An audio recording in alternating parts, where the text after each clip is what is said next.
14వ అధ్యాయం,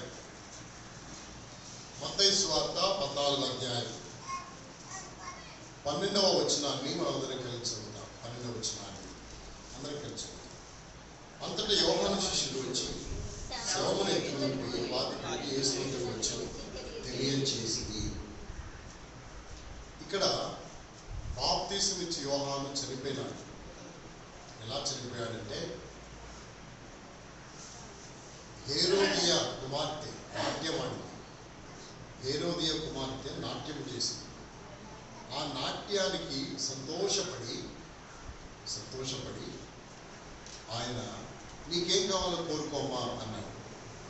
హేరోదు బర్త్డే రోజు నాట్యం చేస్తే ఆయన సంతోషపడి నీకేం కావాలో కోరుకోమా అంటే, ఆమె మా అమ్మని అడిగి వస్తాను అని చెప్పి వాళ్ళ అమ్మ దగ్గరికి వెళ్ళి, అమ్మ డాడీ నాకేమడిగితే అది ఇస్తానంటున్నాడు, ఏం కోరుకోవాలి అంటే, ఆమె బాప్తిసం ఇచ్చు యోహాను యొక్క తలకాయ నరికేసి పల్లెంలో ప్లేట్లో పెట్టివ్వండి అని అడిగింది. అడుగమ్మా అంది. అప్పుడు ఆ పిల్ల వచ్చి డాడీ బాప్తిసం ఇచ్చి యోహాను యొక్క తలకాయ నరికేసి ప్లేట్లో పెట్టివ్వండి డాడీ అని అడిగితే చాలా భయపడ్డాడు. ఆయన బాధపడ్డాడు. కానీ మాట అన్నాడు కదా, ఇవ్వాలి కాబట్టి చెరసాలలో బాప్తిసం ఇచ్చి యోహాను పట్టుకొని తల నరికేసి ప్లేట్లో పెట్టి అమ్మొచ్చాడు. యోహాను చనిపోయాడు. యోహాన్ని శిష్యులు వచ్చి ఏం చేశారు? పాతిపెట్టారు. ఇప్పుడు బాగానే ఉంది. యోహానుకి శిష్యులు వచ్చి పాతిపెట్టారు, కానీ యేసు ప్రభుని పాతిపెట్టింది ఎవరు? యేసు ప్రభుని పాతిపెట్టింది వాళ్ళ నాన్న, వాళ్ళ అమ్మ, వాళ్ళ తమ్ముళ్ళ, ఆయన శిష్యుల? ఎవరు వచ్చి పాతిపెట్టారు? ఎవరు పాతిపెట్టారు? యేసు ప్రభు. ఆయన వెంట తిరిగారు, ఆయన పెట్టింది తిన్నారు. ఓహో ఆహా, గొప్ప దేవుడు, గొప్ప రాజు, మంచోడు, మంచి బోధకుడు అనుకున్నారు. కానీ ఆయన సమాధి చేయడానికి ఒక్కడైనా ఉన్నాడా? పేతురు అన్నాడు, ప్రభువా అవసరమైతే నీ కొరకు చస్తా అన్నాడు. ఆ సస్తానని చెప్పినోడు ఉన్నాడా? 3 సార్లు ఓడిపోయి యేసేమో నాకు తెలియదని పలికాడా లేదా? అందరూ తలవదారికి వెళ్ళిపోయారు. ఇప్పుడు యేసు చచ్చిపోతే ఈ శవాన్ని తీసుకెళ్ళి భూస్థాపన చేసేవాడు లేడు. ఎంత విచారకరమైన విషయమో తెలుసా? బాప్తిసం ఇచ్చి యోహాను కన్నా సమాధి కార్యక్రమం చేసే వాళ్ళు ఉన్నారు. యేసు ప్రభుకి ఎవరున్నారు? ఆయన సిలువలో మరణిస్తే సమాధి చేయడానికి ఎవరున్నారో తెలుసా? ఒక్కడు లేడు. ఈ దేహం నాకు ఇవ్వండి, నేను తీసుకెళ్లి సమాధి చేస్తానని ఆయన శిష్యులు ఒక్కడు కూడా, 12 మంది శిష్యులు ఆయన వెంట తిరిగారు, కానీ ఒక్కడు కూడా ముందుకు రాడు. వచ్చాడా? మరి ఎవరు వచ్చారో తెలుసా? అరిమతయ్య యోసేపు వచ్చాడు. ఎవరు వచ్చారు? అరిమతయ్య యోసేపు. ఎవరి అరిమతయ్య యోసేపు? అతనికి ఏం పట్టింది యేసు దేహాన్ని తీసుకోవడానికి? అరిమతయ్య యోసేపు అనే మనుషుడు వచ్చి పిలాతు దగ్గరికి వెళ్ళి అన్నాడు, యేసు దేహాన్ని నాకు ఇవ్వండి, నేనేం చేస్తాను? తీసుకెళ్తాను. అంటే ఆ టైంలో ఉన్న పరిస్థితి ఏంటో తెలుసా? ఇతడు యేసు ప్రభువుకి సంబంధించిన వాడు అంటే ఒప్పుకోవట్లేదు ఎవరు. పేతురు అందుకే 3 సార్లు యేసు ఎవరో నాకు తెలియదని పలికారు. శిష్యులు తలవదారికి వెళ్ళిపోయారు. ఇప్పుడు పిలాతు దగ్గరికి వెళ్ళి ఈయన దేహము, ఈయన బాడీని నాకు ఇవ్వండి, నేను సమాధి చేస్తాను అడిగే ధైర్యం, అడిగే తెగింపు ఎవరికి? ఆ తెగింపు ఉన్న వ్యక్తి ఎవరో తెలుసా? ఎవరతను? అరిమతయ్య యోసేపు. ఈరోజు ప్రభువులో పాల్గొనే ముందు అరిమతయ్య యోసేపు గురించి, ఎందుకంటే వచ్చేది గుడ్ ఫ్రైడే, తర్వాత ఈస్టర్ కదా. ఈ గుడ్ ఫ్రైడే ఈస్టర్కి నేను ఏ తిరుపతిలోనూ లేకపోతే ఎక్కడో ఉంటాను, ఎక్కడికో వేస్తాను అనుకోవాలి. కాబట్టి అప్పుడు మనం తెలుసుకోవాల్సిన విషయం ఈరోజే మనం తెలుసుకుంటాం. అరిమతయ్య యోసేపు గురించి మొత్తము 10 విషయాలు చెప్తాను. చక్క చెప్పేస్తాను. కొద్దిగా సమయమైనా ఓపికగా ఉండండి. 10 విషయాలు అరిమతయ్య యోసేపు గురించి చెప్పేస్తాను. మొట్టమొదటి విషయం రండి, మత్తయి సువార్త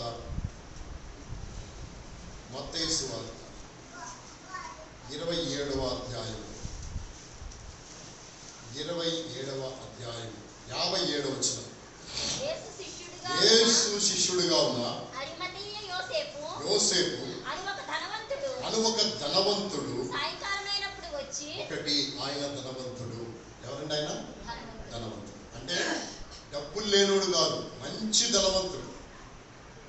ధనవంతులు అసలు దేవుడి గురించి పట్టించుకోరు. ఎందుకు పట్టించుకోరంటే వారి ధనం ఎక్కడ ఉండునో వారి హృదయము అక్కడే ఉంటుంది. డబ్బు మీదే మనసు ఉంటుంది వాళ్ళకి, దేవుడి మీద మనసు ఉంటుంది. కానీ ఈ ధనవంతుడు డబ్బు మీద కాకుండా ఎవరి మీద మనసు పెట్టాడు? యేసయ్య మీద మనసు పెట్టాడు. ఇతడు ధనవంతుడు, మొట్టమొదటి విషయం. రెండవదిగా మార్కు సువార్త 15వ అధ్యాయం, మార్కు సువార్త 15వ అధ్యాయము 43వ వచనం.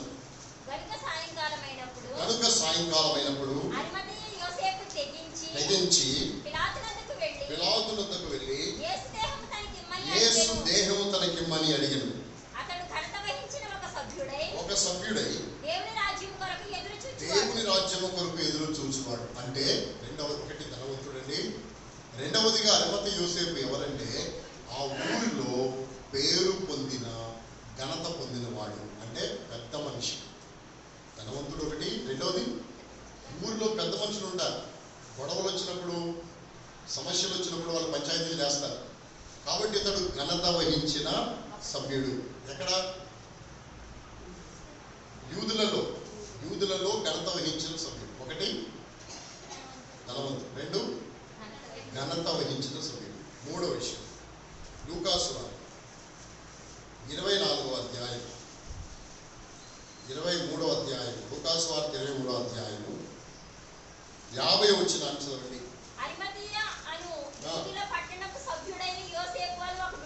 చాలు. అతడు మూడవదిగా యూదుల పట్టణ సభ్యుడు. అంటే అర్థం ఏంటంటే యూదుడు. ఎవరతను? ఒక జ్యూ. అతడు ఒక యూదుడు. యూదుడు అంటే యేసు ప్రభువును సిలువేసింది ఎవరు? యూదులేనా? ఇంకెవరన్నానా? యేసు ప్రభువును సిలువేసింది ఎవరు? రోమా వాళ్ళే. ఎవరు సిలువేయమంటే వేశారు? యూదులు సిలువేయమంటే. మనకు పాట కూడా ఉంది. ఆనాటి యూదులే నిన్ను చంపి నన్ను కొంటి, ఆనాటి యూదులే నిన్ను చంపి నన్ను కొంటి, కాదు దయ్యయ్యో నా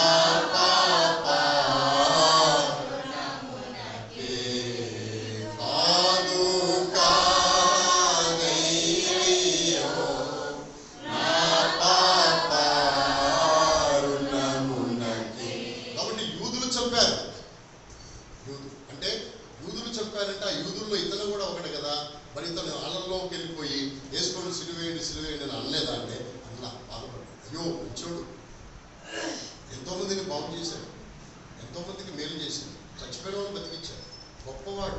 ఇలాంటి దేవుడిని చంపేస్తారు, అయ్యో అయ్యో అయ్యో అని బాధపడ్డాడు. ఎవరో యూదులందరూ ఒకటైతే ఇతడు కూడా యూదుడే, కానీ యేసు కొరకు వాళ్ళలో కలవలేదు మనిషి. అంటే ఇతడు ఒక యూదుడు. మూడవదిగా ఎవరితను? నాలుగవదిగా అదే అధ్యాయము 51వ వచనం. సజ్జనుడు. చాలు. సజ్జనుడు అంటే ఎవరు? మంచివాడు. సజ్జనుడు అంటే సజ్జకుడు కాదు. ఎవరు? మంచివాడు. మంచి ప్రవర్తన, మంచి పేరు కలిగిన వాడు. పలానా వ్యక్తి ఎవరు అంటే పలానా వ్యక్తి చాలా మంచివాడు అని మంచి పేరు కలిగిన వాడు. ఎవరు? దీనికి 5వ విషయం యోహాను సువార్త 17వ అధ్యాయము 19వ అధ్యాయం. యోహాను సువార్త 19వ అధ్యాయము 38వ వచనాన్ని చదవండి.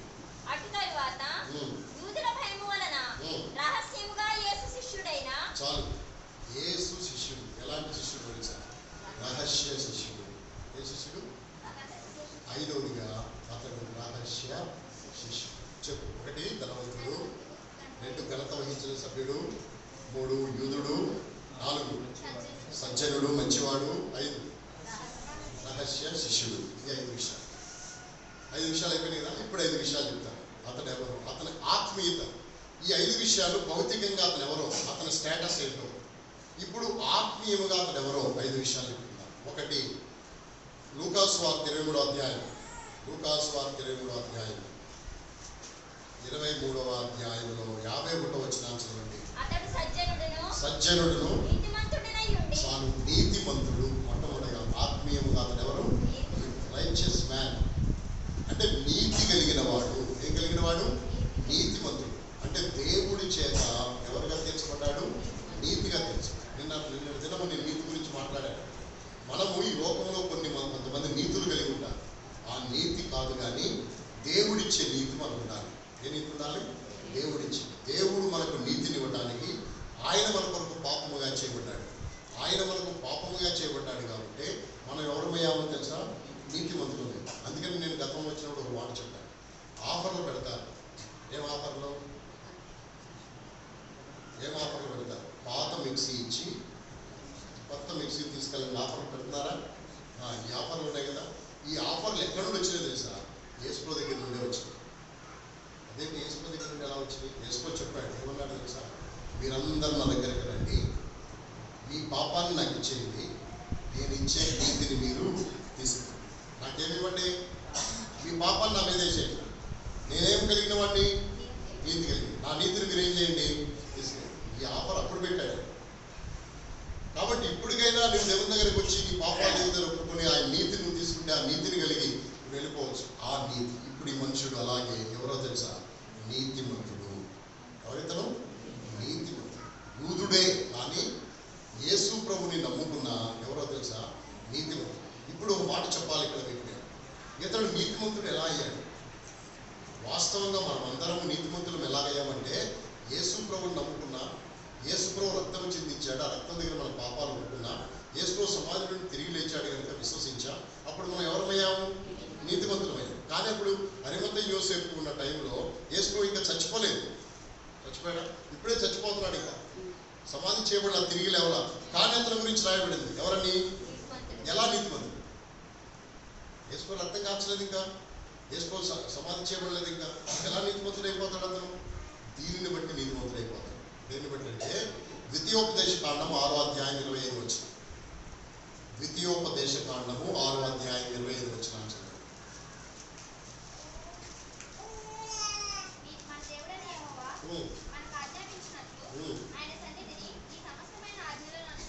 ఆయన సన్నిధిని సమస్తమైన ఆజ్ఞలను అనుసరించి మనము నడుచుకున్నప్పుడు మనకు ఏం కలుగుతుంది? ఆజ్ఞలను అనుసరించి నడుచుకున్నప్పుడు మనకు ఏం కలుగుతుందంట?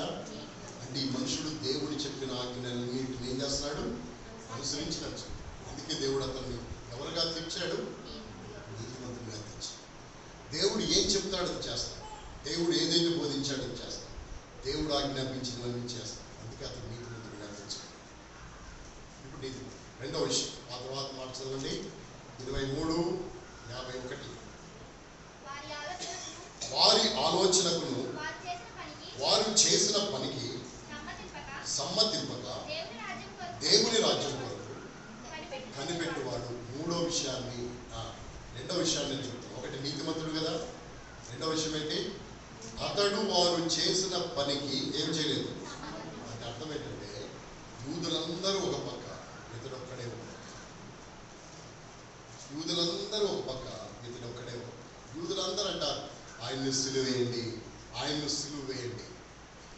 మరి ఆయన రక్తం విషయంలో నేను నిర్దోషిని అని పిలాతు చేతులు కడిగేస్తుంది. పిలాతు భార్య కూడా చెప్పింది. ఏం చెప్పిందో తెలుసా?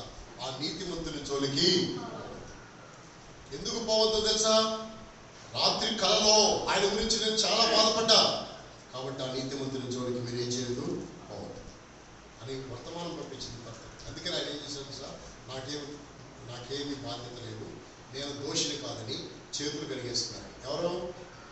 కానీ వీళ్ళన్నారు ఆ రక్తము నువ్వు చేతులు కడుక్కుంటే కడుక్కున్నావు, ఆ దోషము ఆ రక్తము మా మీద మా పిల్లల మీద ఉంటుంది అని వేసుకొని చంపండి, సిలువేయండి కేకలేస్తారు.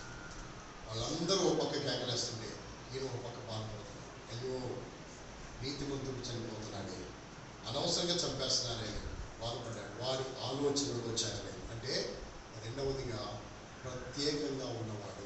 ఎలా ఉన్నాడు? ప్రత్యేకంగా ఉన్నాడు. అవును, ఈ లోకంలో దేవుణ్ణి నమ్ముకున్న వాళ్ళమైన మనము అన్ని విషయాలను ఎలా ఉండాలో తెలుసా? ప్రత్యేకంగానే ఉండాలి. లోకస్తులు చేసినట్టు మనము చేయకూడదు. లోకస్తులు నడుచుకున్నట్టు మనం ఏం చేయకూడదు, నడవకూడదు, నడుచుకోకూడదు.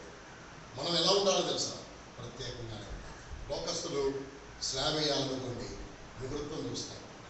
మనం ఏం చేయాలా? ముహూర్తం చూస్తారా? మనం ఏం చేయాలో తెలుసా? వాళ్ళు అమావాస్య అయినప్పుడు మనం అమావాస్యనే వేయాలి. వాళ్ళు ఇది చట్ట రోజులు అన్నప్పుడు ఆ చట్ట రోజునే మనం చేయాలి. ఎందుకని? వాళ్ళకంటే వ్యతిరేకమని కాదు, మనకి ప్రతిరోజు మంచి రోజే, ప్రతిరోజు దేవుడు మనకి ఇచ్చిన రోజే. అవునా కాదా? అమావాస్య పౌర్ణమి వస్తూ ఉంటే పోతా ఉంటాయి. అవి రావాలి, పోవాలి. దేవుడు ఏర్పాటు చేశాడు, అవి రావాలి, పోవాలి. అవి వచ్చి పోతేనే క్యాలెండర్ నడుస్తుంది, టైం నడుస్తుంది, రోజులు నడుస్తాయి, సంవత్సరాలు గడుస్తాయి. ఏమొచ్చిపోతే అమావాస్య పౌర్ణాలు అలా వచ్చిపోవాలా, సంవత్సరాలు నడవాలని వాటిని పెట్టాడు దేవుడు. అవి వస్తాయి, పోతూ ఉంటాయి. వాటి గురించి మనం ఏం భయపడవలసిన అవసరం లేదు. ఎందుకు అంటే మన దేవుడు గొప్పవాడు, ఏది చేసినా మన మేలు కొరకు ఆయన చేస్తాడు. కాబట్టి ఈ మనుషుడు వారి ఆలోచనలతో వాళ్ళ పనిలో ఏకీభవించకుండా వాళ్ళందరూ ఒకటైనా ఇతడు మాత్రం ప్రత్యేకంగానే ఉన్నారు. దేవుని కొరకు మనం ఎలా ఉండాలో తెలుసా? ప్రత్యేకంగానే ఉండాలి. దేవుని కొరకు మనం ఎలా ఉండాలా? ప్రత్యేకంగా ఉండాలి. ప్రత్యేకమైన జీవితాన్ని జీవించాలి. మీరు కూడా ఎక్కువగా పల్లెటూళ్ళలో ఉండేవాళ్ళు కలిసిపోతూ ఉంటారు. ఎవరితో కలిసిపోతూ ఉంటారు? బంధువులతో, లోకస్తులతో ఏమైపోతారు. ఇప్పుడు నేను చెప్పే మాట ఏంటంటే, మీరు బంధువుల్ని పోగొట్టుకోండి అని నేను చెప్పట్లేదు, బంధువుల్ని పోగొట్టుకోండి అని నేను చెప్పట్లేదు, కానీ ప్రత్యేకంగా ఉండమని చెప్తున్నాను. ఎలా ఉండమని చెప్తున్నాను? ప్రత్యేకంగా ఉండమని చెప్తున్నాను. ఎలా ప్రత్యేకంగా ఉండాలి? మా ఇంటికి మా బంధువులందరూ వచ్చేవారు. వచ్చి ఇదిగో ఇవాళ మా పెళ్లి జరుగుతుంది రండి అంటే మా నాన్నని నేను రాను, మా పరిస్థితి ఇది రండి అనేవారు. మరి మీ పెళ్ళికి మేము రామనేవారు. రాకపోతే రాకపోయారు, పర్లేదు. మా పెళ్ళికి వచ్చేవాళ్ళు వస్తారు, మా పిల్లల పెళ్ళికి వచ్చేవాళ్ళు వస్తారు. అన్నంత మాత్రాన పిల్లల పెళ్ళిళ్ళు అవ్వా? అవుతాయి అవ్వా? వాళ్ళ దగ్గరికి వెళ్ళిపోయి వాళ్ళు ఇచ్చే ఆకు ఒక్కలు వాళ్ళు ఇచ్చే అన్నీ పట్టుకొని అవన్నీ తెచ్చుకొని ఇవన్నీ చేసేదానికంటే మన ప్రత్యేకతను మనం వాళ్ళకి ఏం చేయాలని తెలుసా? చూపించాలి. తప్పకుండా మనం ప్రత్యేకంగా చూపించాలి. అలా ప్రత్యేకంగా ఉంటే మన జీవితంలో దేవుడు మనల్ని ఆశీర్వదిస్తాడు. ఒక సంగతి నేను మీకు చెప్తాను, ఎలా ప్రత్యేకంగా ఉండాలో. ఒక యవనస్తురాలు రక్షించబడింది. ఆమె భయంకరమైన విగ్రహారాధన కుటుంబంలో నుండి తన స్నేహితురాలు చెప్పింది, యేసుక్రీస్తు స్వార్థ చెప్తే రక్షించబడి ఆమె మంచి భక్తురాలైంది. ఈ మంచి భక్తురాలైపోయినటువంటి ఈవిడ చక్కగా చదువుకుంటూ డాక్టర్ సీట్ వచ్చింది. ఎంబీబీఎస్ చదువుతుంది. ఎంబీబీఎస్ చదువుతూ ఉంటే పరీక్షలు రాస్తున్నారు. పరీక్షలు రాసేటప్పుడు ఆ పరీక్షలు ఇన్విజిలేటర్ వచ్చి నీ పేరు ఏంటి అని అడిగాడు. నా పేరు ఫలానా. మరి కొట్టేది నీకు అని అడిగితే పెట్టుకోవడం నేను అన్నాడు. మీ పేరు ఇది కదా, మీ తల్లిదండ్రుల పేరు ఇది కదా, నువ్వు ఇది కదా, ఎందుకు పెట్టుకుంటాను? వాడుకలేదు, నాకేం లేదు, వాడుకలేదు. నేను తీసాను, వేసుకొని నమ్ముకున్నాను కాబట్టి నాకు ఇది ఇష్టం లేదు, అందుకే నేను తీసానంటే ఆమె ఏం చేశాడు తెలుసా? ఆమె రాసేది కొట్టేసి ఆమెను ఫెయిల్ చేశాడు. ఏం చేశాడు? ఫెయిల్ అయిపోయింది. పరీక్ష పాస్ అవ్వలేదు ఆవిడ. ఆమెను తప్పించేశాడు. తప్పించేసిన పరిస్థితి అలాగూ ఆమె తప్పింది. తర్వాత 2వ సంవత్సరం మళ్ళీ పరీక్ష రాయడానికి వచ్చింది. మళ్ళీ తప్పింది. కేవలం ఒకే ఒక పని. ఆయన నాకు ఇష్టం లేదు నేను. ఆయన ఒకటే అన్నాడు, నువ్వు పెట్టుకున్నా పెట్టుకోకపోయినా నా ముందు ఊరికి ఇలా పెట్టుకుని నేను పాస్ చేయించేస్తాను. నన్ను పాస్ చేయకపోయినా పర్వాలేదు, నేనేం చేయను. నిలబడింది ఎవరి కొరకు? దేవుని కొరకు. ఇంట్లో వాళ్ళు తోలేశారు, నువ్వు పాస్ అవ్వలేదు, నువ్వు వేసుకొని నమ్ముకున్నావు, మా ఇంట్లో ఉన్న వెళ్ళిపో. భక్సింగ్ గారు తీసుకెళ్ళి ఎబ్రోలో పెట్టుకున్నాడు. భక్సింగ్ గారు తర్వాత ఆమె పరీక్ష పంపించారు. ఆమె ఆ తర్వాత పాస్. అప్పుడు కూడా అతనే ఎవరు? వీడే, ఈ మనుషుడే. ఇప్పుడు కూడా ఏం చేస్తాడు? ఆయన తప్పించేయాలని నువ్వు అనుకుంటుంటే ఈయన అన్నాడు, వేరే చోట నువ్వు ఎగ్జామినర్ వచ్చాడు. వచ్చిన తర్వాత సార్ మీకు లాడ్జ్ బుక్ చేశాను, మీరు లాడ్జ్లోకి వెళ్ళిపోండి, ఈ పేపర్ నేను దిద్దుతాను. నువ్వేం దిద్దకర్లేదు అని ఆయన దిద్ది ఆయన పాస్ చేయించాడు. అంటే ప్రభు కొరకు నువ్వు నిలబడితే ప్రభు నీ కొరకు నిలబడతాడు. ఇప్పుడు ఈ 2 సంవత్సరాలు పోయింది కదా, ఆమెకి లాస్ అయిపోయింది కదా, ఆవిడ 2 సంవత్సరాలు లాస్ అయిపోయింది కదా. ఇప్పుడు ఆమె జీవితంలో మరి ఎట్లా ఈ లాస్ అయ్యే దేవుడు నమ్ముకుంటే లాస్ ఉంటుందా? ఆమెతో పాటు ఎవరైతే ఉన్నారో వాళ్ళందరికంటే పెద్ద ఆఫీసర్ అయింది. ముందు వెళ్ళిపోయారు కదా వీళ్ళంతా, వాళ్ళందరినీ మించిన స్థాయిలోకి దేవుడు తీసుకెళ్ళి ఎలా తీసుకెళ్ళి దేవుని కొరకు నిలబెడితే దేవుడు నీ పక్షంగా నిలబడతావు. అందుకని దేవుని కొరకు నువ్వు నిలబడు, దేవుని కొరకు సాక్షిగా ఉండడానికి నిలబడు, ప్రత్యేకంగా ఉండడానికి నిలబడు. ఎలా ఉండడానికి? అందరిలో కలిసిపోయినట్టుండబాక నువ్వు ప్రత్యేకంగా ఉండు. నేను చూసిన వాళ్ళు అన్నారు, వీళ్ళు గిల్గాలుకు వెళ్తారు. ఎక్కడికి వెళ్తారు? గిల్గాలుకు వెళ్తారు. ఆ మందిరాలకు వెళ్ళే వాళ్ళు లాంటి వాళ్ళు కాదు వీళ్ళు. ఆ మందిరాలకు వెళ్ళే వాళ్ళు అబద్ధాలు ఆడతారు, ఎవరన్నా గుడికాడ పెట్టింది తింటారు, వినాయక చవితికి పెట్టింది తింటారు, అన్నీ తింటారు, వాళ్ళు అన్నీ చేస్తారు. కానీ వీళ్ళు అలా చేయరు. ఉందా సాక్ష్యం మనకి? ఆ సాక్ష్యం మనం సంపాదించాలి దేవుని పిల్లలకి. ఎందుకో తెలుసా? మనం దైవజనుడు భగత్ సింగ్ గారు మనకి ఇచ్చిన పునాది, ఆయనకి ఎవరు నేర్పించారు? అపోస్తలుడైన పౌలుకి ఇచ్చిన దర్శనం అది. ఆ ప్రత్యక్షత దేవుడు మనకి ఇచ్చాడు కనుక మనం అలా దేవుని కొరకు ఏం చేయాలో తెలుసా? నిలబడాలి. కలగాపులం అయిపోకూడదు, సాంబారు దప్పలంలాగా అయిపోకూడదు, అన్నీ కలిసిపోయాయి. కాబట్టి మనం ఎలా ఉండాలో తెలుసా? సపరేట్గా, ప్రత్యేకంగా ఉండాలి. ఇది అరిమతయి యోసేపు. వాళ్ళందరూ ఏకమైపోయారు, ఇతను ఒక్కడే అయిపోయాడు. అయినా ప్రభు కొరకు నిలబడ్డాడు. దీనికి 3వ లక్షణం అందులో ఉంది. దేవుని రాజ్యము కొరకు ఏం చేయాలి? ఎదురు చూసి. దేని కొరకు ఎదురు చూస్తున్నాడు? దేవుని రాజ్యము కొరకు ఎదురు చూస్తున్నాడు. ఇప్పుడు నేను మాట అంటాను, సువార్త చేయడం వల్ల లాభమా నష్టమా? సువార్త చేయడం వల్ల లాభమా నష్టమా? సువార్త చేస్తే చాలా డబ్బులు ఖర్చు అవుతాయి. భోజనాలు పెట్టాలి, మైకులు, కరపత్రికలు, ఇవన్నీ చేయాలి, అందరినీ సమకూర్చుకోవాలి, ఇవన్నీ చాలా ఖర్చు. లాభమా నష్టమా? లాభం. ఎంత లాభమో తెలుసు. యేసు ప్రభు సువార్త చేస్తే రక్షించబడింది ఎంతమంది? 3.5 సంవత్సరాలు సువార్త చేశారు. ఎవరెవరు? యేసు ప్రభు. 3.5 సంవత్సరాలు సువార్త చేస్తే రక్షించబడింది ఎంతమందో తెలుసా? కుడివైపు దొంగలు 2 ఉన్నారు కదా, ఆ దొంగల్లో ఒక దొంగ రక్షించబడ్డాడా? కుడివైపు ఎడవైపు దొంగల్లో ఒకడు రక్షించబడ్డాడు. వాడు ఏమి రక్షించబడ్డాడు? సువార్తని రక్షించబడ్డాడు. ఎందుకో తెలుసా?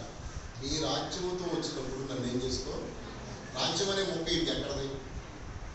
దొంగోడికి రాజ్యం అనే మాట ఎక్కడది? మనం కొన్ని మాటలు చెబుతాం, మారు మనసు, రక్షణ, పాపక్షమాపణ, విమోచన, ఇవన్నీ చెబుతాం. ఈ మాటలు లోకస్తులకు తెలుసా? ఇవన్నీ ఏంటో కొత్త భాషలాగా ఉంటారు. మారు మనసు, రక్షణ, విమోచన, పాపక్షమాపణ అంటే వాళ్ళకి అర్థం కాదు. ఒక రోజుంట మన వాళ్ళే పోలీస్ స్టేషన్కి వెళ్ళారు. 2 గుంపులు ఎక్కడికి వెళ్ళారు? పోలీస్ స్టేషన్కి వెళ్ళారు. పోలీస్ స్టేషన్కి వెళ్తే వీళ్ళు అంటున్నారంట, పోలీసులు ఎస్ఐతో అంటున్నారు, ఏమయ్యా మీరేంటి ఇలా మాట్లాడుకున్నారు అక్కడ చర్చిలో, ఇలా ఏంటి చేస్తున్నారు, వీళ్ళ గురించి మీరేంటి వాళ్ళని అంటే, అపోస్తలుల కార్యములు 2:16 ప్రకారం వీళ్ళు కరెక్ట్గా లేరండి అన్నాడు. వీడన్నాడంట, మత్తయి సువార్త 28:28 ప్రకారం వీళ్ళు కరెక్ట్గా లేరండి అన్నాడు.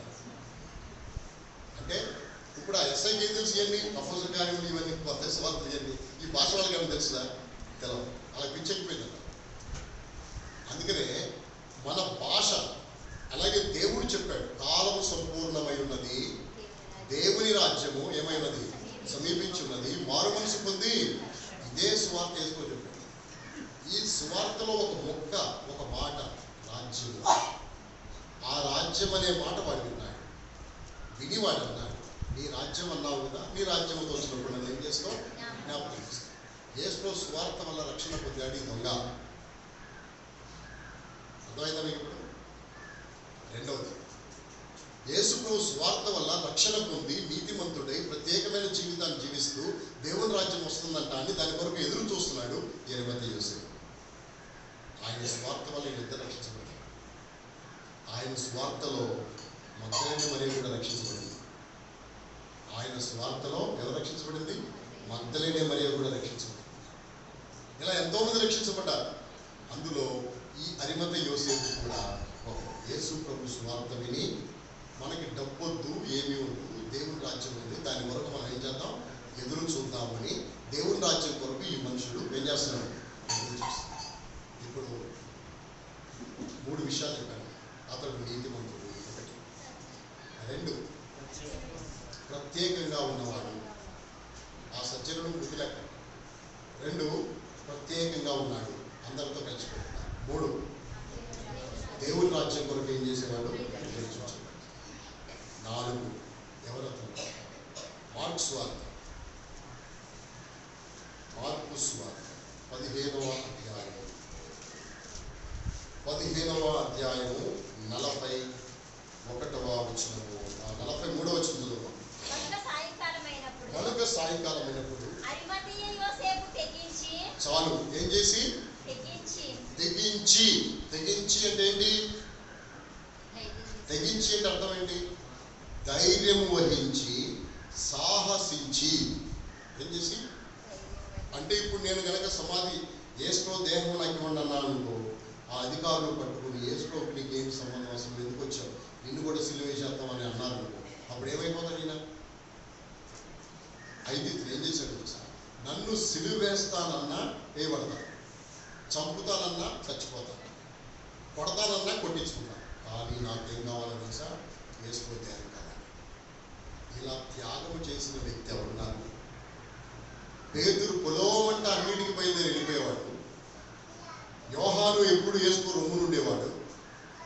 ఈ తోమా అనే అతను అప్పుడప్పుడు నమ్ముతాడు, అప్పుడప్పుడు వదిలిపెడతా ఉంటాడు. ఇలా వీళ్ళందరూ ఉన్న ఒక్కళ్ళు కూడా తెగించలేదు. తెగించారా? తెగించలేదు.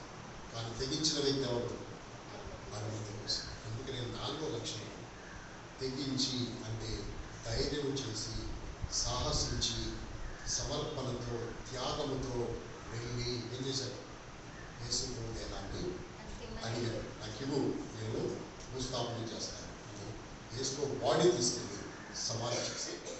తిరిగి 5 4 విషయాలు చెప్పాను కదా. 4వది తెగించి. 5వ విషయం ఏంటో తెలుసా? తనకిష్టమైన దాన్ని, అరిమత యోసేపుకి ఏంటి ఇష్టము అంటే తను బతికున్నప్పుడే తన సమాధిని తాను తయారు చేసుకున్నాడు. ఏ సమాధి?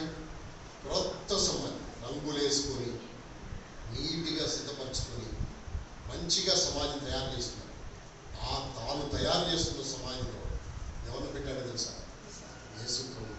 అంటే తనకి ఇష్టమైన దాన్ని ఎవరికి ఇచ్చేశాడు? యేసు ప్రభువు. మత్తయి సువార్త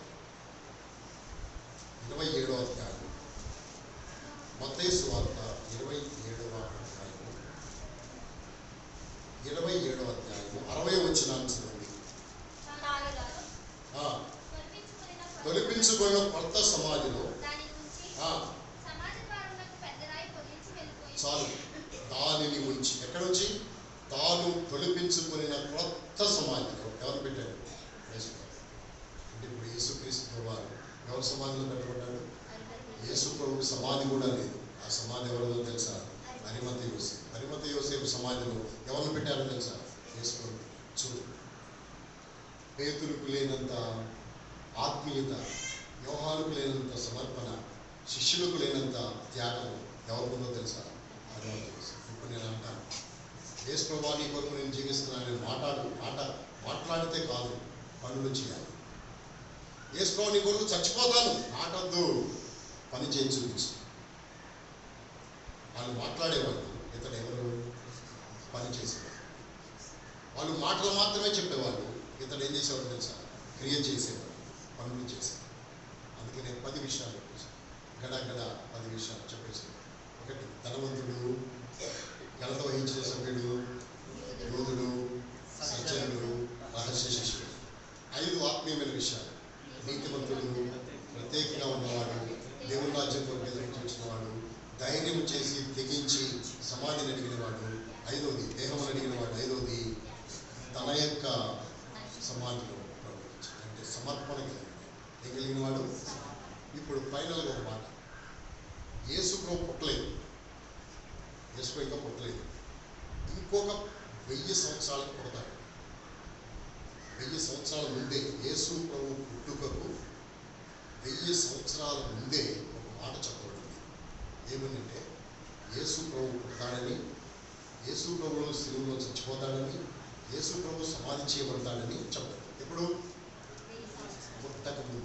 ఇప్పుడు వీళ్ళందరూ ఏదో యూట్యూబ్లో గోలగోల చేస్తున్నారు, కానీ నాకు తెలిసి దేవుళ్ళు అనబడిన వాళ్ళల్లో ఫలానా స్థలంలో పుడుతున్నాడు, ఫలానా స్థలంలో పెరుగుతున్నాడు, ఫలానా స్థలంలో సిలువేయబడుతున్నాడు, ఫలానా స్థలంలో సమాధి చేయబడుతున్నాడు, ఫలానా స్థలంలో తిరిగి లేస్తాడు అని ఏ దేవుడి గురించి అయినా చెప్పబడిందా? ఎవరి గురించి చెప్పండి, ఈయన గురించి చెప్పండి. ఆయన గురించి ఏం చెప్పబడిందో యాజ్ ఈజీగా ఏమైందో తెలుసు, అది నెరవేరు. అంత అద్భుతంగా నెరవేర్చబడింది దేవుడి గురించి.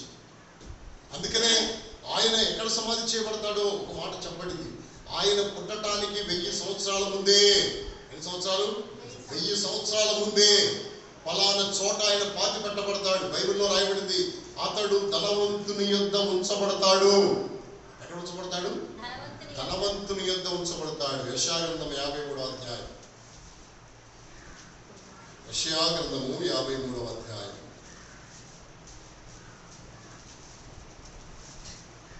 53వ అధ్యాయంలో 9వ వచనాన్ని చదవండి. అతడు మరణమైనప్పుడు భక్తిహీనులకు అతనికి సమాధి నియమింపబడెను. ధనవంతుని యొద్ద అతడు ఉంచబడెను. చాలు, ధనవంతుని యొద్ద అతడు ఏం చేయబడ్డాడు? ధనవంతుని యొద్ద. ఎవరి ధనవంతుడు అంటే అరిమతయి యోసేపు సమాధి చేస్తాడు అనే విషయము యేసు పుట్టక ముందే, ఆయన సమాధి గురించి ముందే చెప్పాడు. అంటే నేను ఇప్పుడు మాట చెప్పాను. ఏంటి ఆ మాట అంటే, అరిమతయి యోసేపు సమాధి యేసు ప్రభుని సమాధి చేయడం వల్ల ప్రవచనాన్ని నెరవేర్చాడు. ఏమి నెరవేర్చాడు? ప్రవచనాన్ని నెరవేర్చాడు.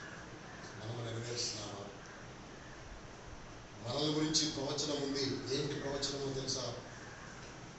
సర్వ లోకములకు వెళ్ళి సర్వ సృష్టికి ఏం చేయండి? స్వార్థ ప్రకటిస్తున్నామా? అంతేకాదు, సమస్తమైన వారిని నాకు శిష్యులుగా చేయండి అన్నాడు. చేస్తున్నామా? ఈ మనుషుడి గురించి ప్రవచనం ఏదైతే ఉందో ఆ ప్రవచనాన్ని అతను ఏం చేశాడో తెలుసా? నెరవేర్చాడు. అందుకనే పేతురు వలె అబద్ధాలాడే పరిస్థితులు, తోమా వలె అవిశ్వాసంగా మాట్లాడుతూ, ఇతడు యేసు ప్రభుకి బహిరంగ శిష్యుడు కాదు, రహస్య శిష్యుడు అయినా ఆత్మీయంగా ప్రభు కొరకు జీవించాలి. ఇలా మనము దేవుని కొరకు ఏం చేయాలో తెలుసా? జీవించాలి. అప్పుడే మన ద్వారా దేవుని కార్యాలు జరుగుతాయి, దేవుడు భయపరుచుకుంటాడు. ఇప్పుడు యేసుక్రీస్తు సమాధి చేయకుండా శవం ఆ డెడ్ బాడీ అలా శిలువ మీదే ఉంటే ఎవరు వచ్చి సమాధి చేస్తారా అని చూస్తూ ఉంటే, ఈ మనిషి వెళ్ళి సమాధి చేస్తే దేవుడికి అంత సంతోషం, ఆనందమా కాదు? ఇవాళ చాలామంది ఏమంటారో తెలుసా? నేను చచ్చిపోయిన సంగతి ఎవరికి తెలియకపోతే ఎలా, నా సమాధి ఎలా చేస్తారో అని బతుకున్నప్పుడే దిగులు పెట్టుకునే వాళ్ళు కూడా అంతమంది. అవునా కాదు? నేను చచ్చిపోయిన తర్వాత ఎవరికి తెలియకుండా నేను ఒక్కదాన్ని ఇంట్లో ఉంటే, చచ్చిపోయిన చాలా చేపటికి చీమలు వచ్చి పీకేస్తూ ఉంటే, ఎలుకలు వచ్చి లాగేస్తూ ఉంటే, నా చావు ఎంత దుర్బలమైన చావు కదా అని మనుషులు బాధపడతారా? బాధపడరారు. యేసు అంతటికి సమాధి చేయడానికి ఎవరు లేకపోతే ఈ మనుషులు వచ్చి ఏం చేశారు తెలుసా? అంటే ఇప్పుడు నేను చెప్పే మాట ఏంటో తెలుసా? మనము అరిమతయి యోసేపు వలె యేసు ప్రభు కొరకు ఏమవ్వాలో తెలుసా? నిలబడాలి. యేసు ప్రభు పని చేయడానికి, యేసు ప్రభు కొరకు ఏదైనా చావైనా పర్వాలేదని ముందుకు వెళ్ళే వాళ్ళగా మనం ఉండాలి. అలా ప్రభు మనకి సహాయపడగా మోకరించే ప్రార్థన చేస్తాం. మోకాళ్ళ దగ్గరండి కొన్ని నిమిషాలు మనం పరీక్షించాలి. వాక్యపు వెలుగులో మన జీవితాలను పరీక్షించాలి. అరిమతయి యోసేపు గురించి చెప్పబడింది ఈ వాక్యము. ఎలా ఉన్నాము, ఏ విధంగా ఉన్నాం? 10 విషయాలు చెప్పుకున్నాం.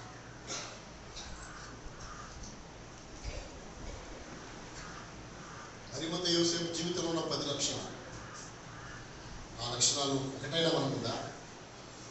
అవి మనం ఒకటన్నా కలిగి ఉన్నామా? ఒక్కసారి పరీక్షించు. ఏదో మందిరానికి వచ్చి వెళ్ళిపోవటం కాదు, ఆదివారం కదా వెళ్ళాలి కాబట్టి వెళ్ళాలన్నట్టు రావటం కాదు. దేవుని కొరకు నువ్వు ఏం చేస్తావు? వాళ్ళందరూ శిష్యులు తిన్నారు. ఏం తిన్నారు? 5 రొట్టెలు 2 చేపలు. 5 రొట్టెలు 5 రొట్టెలే కాదు, యేసు ఎక్కడ పెడితే అక్కడ రొట్టెలు పెట్టేశారు. యేసు అద్భుతాలు చేశారు, అన్ని చూస్తున్నారు, చూస్తున్నారు, రొట్టెలు తింటున్నారు, అన్ని జరుగుతూ ఉన్నాయి, చేపలు తింటున్నారు, అన్ని బాగున్నాయి. కానీ సందర్భం వచ్చినప్పుడు నిలబడలేదు, అందరూ పారిపోయారు. వాళ్ళ ప్రాణాలు గుప్పెట్లో పెట్టుకుని వాళ్ళ ప్రాణాలు కాపాడుకుంటే చాలని అందరూ వెళ్ళిపోయారు.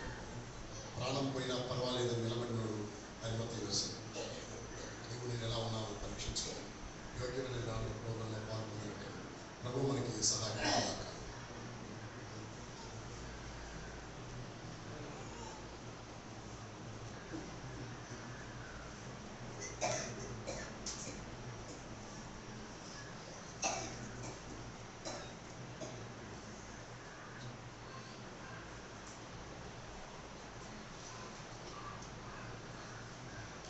ప్రేమగలిగిన మా తండ్రి, నమ్మకమైన దేవా, యేసుక్రీస్తు వారి శ్రేష్టమైన నామమున ఒకసారి మీకు ప్రార్థన చేస్తున్నాం.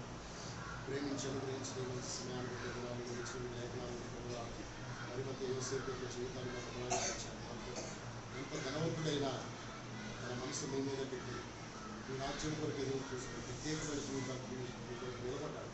అలా నిలబడే జీవితాన్ని మాకు అనుగ్రహించవలసిందిగా ప్రార్థిస్తున్నాం. కొన్ని పర్యాయాలు దాటిపోయి జారిపోయి తప్పించుకొని తిరిగే వాళ్ళంగా కాకుండా మీ కొరకు నిలబడి నిలిచి ఉండి పనిచేసే వాళ్ళని మరిమంత యోసేపుని పోయి మీ కొరకు నమ్మకస్తులుగా కొనసాగడానికి పిల్లల కృప దయచేయవలసిందిగా ప్రార్థిస్తున్నాం. వచ్చిన దేవుని స్తోత్రాలు మీ సమయం దీనికరంగా చేయి.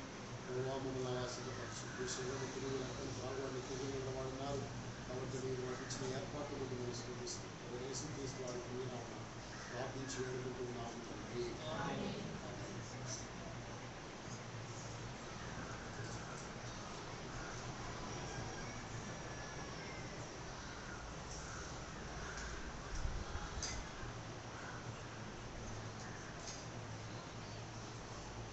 యేసు తన అప్పగించబడిన రాత్రి వృద్ధనెత్తుకుని ప్రతిదాసులు చెల్లించి దాన్ని విరిచి మీరు కొరకు విరవబడిన శరీరము నన్ను జ్ఞాపకం చేసుకోవడానికి దీన్ని చేయని చెప్పి పక్షులైన తండ్రి వారు విపట్టబడిన మీ శరీరం నాకు ఆహారం ఇచ్చారు. దానికి సాయంత్రం జీవాహారం మీరు సెలవిచ్చారు. మీ ఆహారం తిని మీ రక్తము త్రాగినప్పుడే నిత్య జీవం కలిగిన వారము అంత్యదినం లేపుతారని సెలవిచ్చినారు. మీరు ఇచ్చిన వాక్కును బట్టి మనం స్ఫూర్తిస్తున్నాం. యేసుక్రీస్తు వారి పుణ్యనామమున ప్రార్థించుకుంటున్నాము తండ్రి. ఎవరైతే ప్రవేశంలో పాల్గొనడానికి సిద్ధంగా ఉన్నారో మీ కుడి హస్తాలు మీ తల కంటే పైగా చూపించండి. అల్లపరిచే సభలో లేచినండి.